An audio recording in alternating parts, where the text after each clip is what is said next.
What's up, guys? Welcome to B Sports Picks. So after 2 crappy days, yesterday was a very good winner, 3-1. We ended up losing only one play. On top of that, if you were watching my video, I did a live. I went for about 45 minutes yesterday. I talked a lot about the college basketball on the NBA as well. I also talked about 2 plays in college, and those also hit. I did not end up taking those, but I did say why I thought they were very strong. I just didn't end up taking them. But again, let me just show you the receipts. And then I'm going to show you guys one very strong parlay. It's going to be a 2-leg parlay. On one side is going to be on the under. On the other game is going to be on the over. So just pay attention to that. I'm going to show you my slip. And then on top of that, I'm going to show you one other play on why I'm staying away from it, but you might want to consider it. It's up to you. And I'm going to tell you exactly why I'm staying away with it. All right, again, guys, 3-1 day yesterday. I showed over 5 plays yesterday on that one video. If you don't believe me, go check that out. It was actually on the live yesterday. So please make sure to subscribe. Like I said, most of the plays that I showed yesterday, almost every single one hit, except for one did not hit. I gave away most of these for free yesterday. So one of the ones I talked about pretty extensively here was the Seton Hall. They ended up winning pretty easily right there. Again, I did not take this one. I just talked about it on the video. The other one I mentioned was Tennessee. I did not end up taking this. I can't remember why I didn't end up taking it, but you can see they won very easily. They won almost by, 19 points. Now, this is one of the ones that I did talk about, and I did say I was going to take it. I just didn't know how I was going to take it. I ended up doing Miami, Ohio on the money line. I ended up taking also the Hornets on the money line. And like I mentioned, I talked about both of these plays in yesterday's video. You can see right here, they ended up winning by 27 points. And Miami, Ohio actually didn't cover the spread, but we don't care about that. We took them on the money line. So anybody that took the spread yesterday lost. This one I talked about the most. It was Orlando Magic. I bought it back to the original opening line.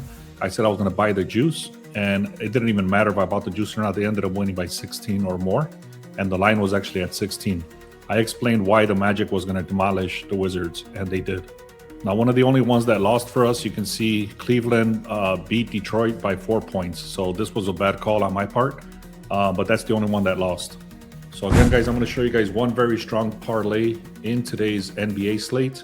And then later today, I'm going to go in through college. I don't know if I'm going to make a video for that or not. I doubt it, but I will be throwing out more plays in the VIP. Also, make sure you subscribe so you can get the free picks. Check out the free picks in the description so you can get alerted whenever I throw these free picks. All right, so very quickly, I like to show this pretty much every day. If you subscribe, you would get these alerts. These are on the posts inside of YouTube. So these are not our final plays. These are just strong players that have been hitting their line consistently. I'm not going to talk about too much further on this. Again, just take a look at this, do your own research. But these are players that have been hitting their line very consistently.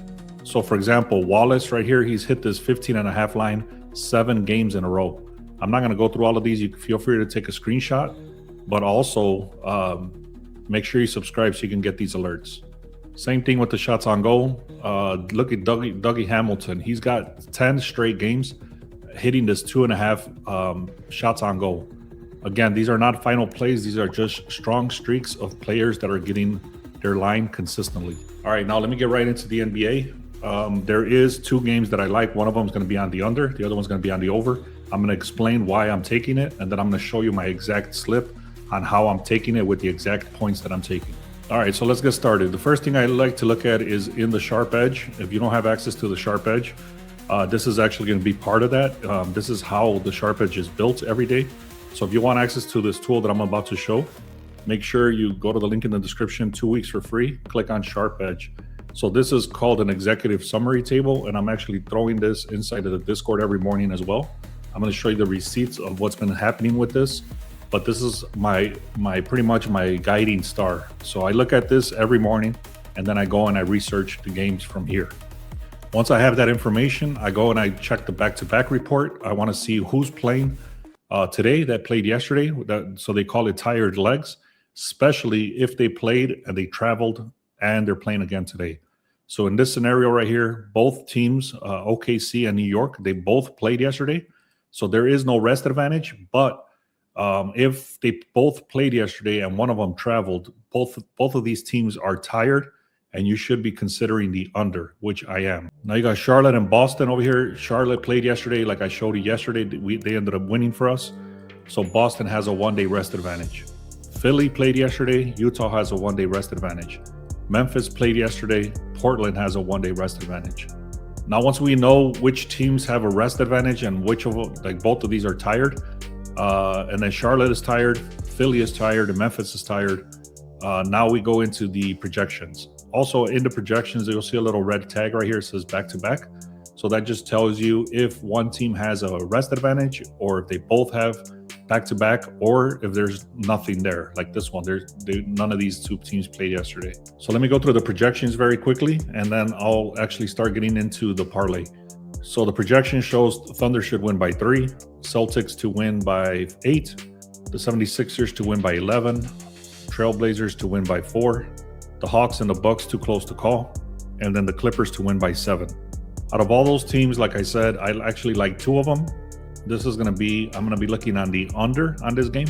And again, the reason is right away is because they're both on a back-to-back. So they're both tired and the Thunder traveled. Now, there was one game that I mentioned that I was going to go through, but I'm not going to go through it. I'll just tell you it was Boston on the under.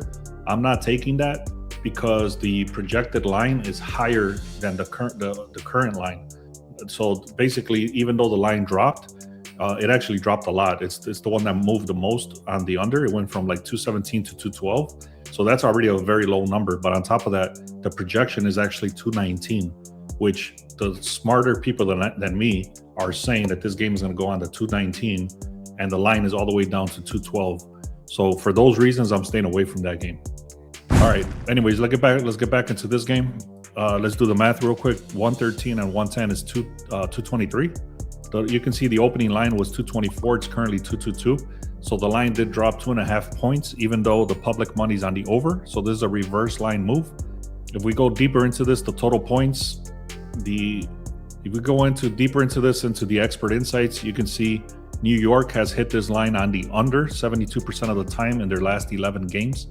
We also look at the defense, which is both of them have amazing defense. Thunder is A grade. Thunder is actually A plus grade, and New York is actually A grade. So basically, these two teams have extremely good defense. So New York actually does have very good offense. Now, the reason this is showing 68 is because Shai Alexander was sitting for a couple of days, or I don't know how long he was sitting, but their offense did get degraded because of that. So anyways, you can see it's a weaker offense without Shai. But the problem today is that Shai is rested. He did not play yesterday, and he's playing today. So this will affect the over for sure. However, they do have great defense, like I said. Now, if we go into the deeper research, which I'm not going to do, but you have the access to do that inside the SharpEdge. It'll give you the full breakdown of the game. The next thing I want to look at is the injury report. Like I said, Shai Alexander is probable, Hartenstein is probable, and then these guys are out. Jalen Williams is the only one that really matters on the over at this point. So more than likely, this guy will play, and it will affect the under. That's the only risk on this game, in my opinion. So anyways, I'm going to buy this back about 10 points. Like I said, I'm going to show you the exact slip of exactly what number I'm going with on this play. I will be looking on the under. Now, two very quick things. Off that executive summary inside the Discord, we started tracking this about 3 days ago. And like I said, yesterday we hit a 3-3. So overall, it's a 9-3 record, 75% hit rate on that executive summary. These were inside the Discord, not as final plays, but as leans to take care of. Just like that, like I said, this is the stuff I talked about on the video yesterday, most of this stuff. So anyways, if you want to check out the Discord, it's 7 days for free. Now, before I show you the second play here, it's going to be an overplay. Please make sure you go to the link in the description, click on free picks. Also check out the VIP stuff here. And then the Discord is 7 days for free. And the SharpEdge 2 is 2 weeks for free. So check out those links. The link is in the description, or go to beastsportspicks.com. All right, so for the second leg of this is going to be the 76ers and the Jazz. So the 76ers are actually on a back-to-back, which will affect the over, and also the injuries will affect the over. So be careful with this one as well. But it still looks strong. I'm going to give you the reasons why. So if we do the math here, it's going to be a total projection of 237. The line move actually started at a 234. It's currently all the way to 240. So the public and the sharps are pushing this on the over. You can see it's a very slight split money. So if the money is split, why is this being pushed up almost 6 points? That's what you got to start looking at. On top of that, if we look at the expert insights, you can see that they've gone over 66% of the time in general. Now, we look deeper into this. Philly does have somewhat of a decent defense. It's like a B grade, but then these guys have an F grade over here for Utah. They have a horrible defense, which, again, whenever a team has bad defense, that means they're going to be scoring a lot on them. Also, they have very bad offense. These guys have somewhat bad offense as well. So that is going to affect the over. Philly does have 85% chance to win this game. I'm not looking at this. I'm looking at the over. So let's go into the injury report. Like I mentioned, this does affect the over. So you got Paul George is out. Embiid is out. Then you got all of these guys for the Jazz are out. So for me, this is going to be a very sloppy game, very bad defense overall. And this should easily go on the over, even with these injuries, especially because 66% of the games have gone on the over. And this is a reverse line move going 6 points to the over. So another very important thing is that you're actually, with these guys, even though you're taking away the points, you're also taking away their best defenders. So when you take away their best defenders, obviously, that's going to affect the over because they're going to be able to score easier. All right, guys, now I'm going to show you the slip. Please make sure to subscribe, check out the free picks, check out the Discord, and get the SharpEdge for free for 2 weeks. So here's the slip, guys. I'm going to go on the over 224.5 for the Jazz and the 76ers. Like I said, they're missing key defenders right there. The line shifted to 6 points. Even though there's a lot of injuries on that game, the defense should not be able to hold this up. That's why the line is shifting upward. So I'm taking the 224 on the over. Now on the Thunder and the Knicks, both teams played back-to-back. I gave you all the reasoning why. I'm taking this on the under 234 as a two-leg parlay. On DK, I was able to get a minus 149 odds. Thank you so much, guys. We've crossed about 4,600 subscribers. Let's get to 5,000. I really appreciate you all that have been supporting the channel and getting us to this level. Thank you so much. Let's have a great day.